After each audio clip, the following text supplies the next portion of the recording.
Hi అండి, ఈరోజు వీడియోలో మనం ఎర్రగడ్డ, తెల్లగడ్డ, టమాటా ఏమీ లేకుండా గుత్తి వంకాయ తయారు చేసేద్దాం. దీనికోసం ముందుగా వంకాయలను వీడియోలో చూపిస్తున్నట్టుగా కట్ చేసుకుని బౌల్లోకి తీసుకోవాలి. రుచికి తగ్గట్టు ఉప్పు, 1/2 టీ స్పూన్ పసుపు, మీరు తినే కారాన్ని బట్టి కారాన్ని వేసుకోవాలి. 1 టీ స్పూన్ ధనియాల పొడి, 1 టీ స్పూన్ గరం మసాలా, అరకప్పు పెరుగు వేసుకుని మసాలాలన్నింటినీ వంకాయకి బాగా పట్టించాలి.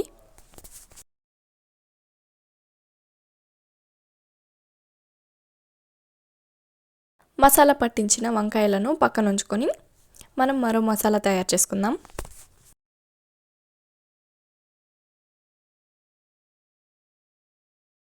మిక్సర్ జార్ తీసుకుని 5-6 వెల్లుల్లి, 2-3 ఇంచుల అల్లం, ఎండు కొబ్బరి, తినే శనగపప్పు, జీలకర్ర, ధనియాలు, 2 టేబుల్ స్పూన్ల వేయించి పొడి చేసిన వేరుశెనగ గింజల పొడి వేసుకోవాలి. మీ దగ్గర ఉంటే వేయించిన వేరుశెనగ గింజలు వేసుకోవచ్చు.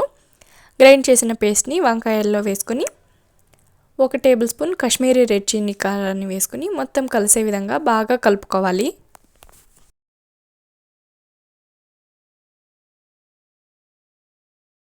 మసాలా మొత్తం పట్టించిన తర్వాత 10 నిమిషాల పాటు నానబెట్టుకోవాలి. మీకు కనుక టైం ఉంటే 1 అవర్ లేదా 2 అవర్స్ కూడా నానబెట్టుకోవచ్చు.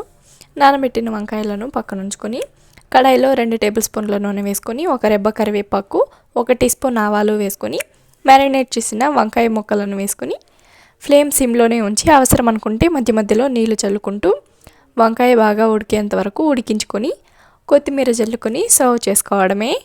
బగారా రైస్తో కానీ నార్మల్ వైట్ రైస్తో కానీ టేస్ట్ అయితే చాలా బాగుంటుంది. మీరు కూడా ఒకసారి ట్రై చేసి ఈ గుత్తి వంకాయ రెసిపీ మీకు నచ్చిందా లేదా అని కామెంట్ చేసేయండి. మీకు ఈ వీడియో నచ్చినట్లయితే ఒక లైక్ చేసి సబ్స్క్రైబ్ చేసేయండి. Thank you for watching.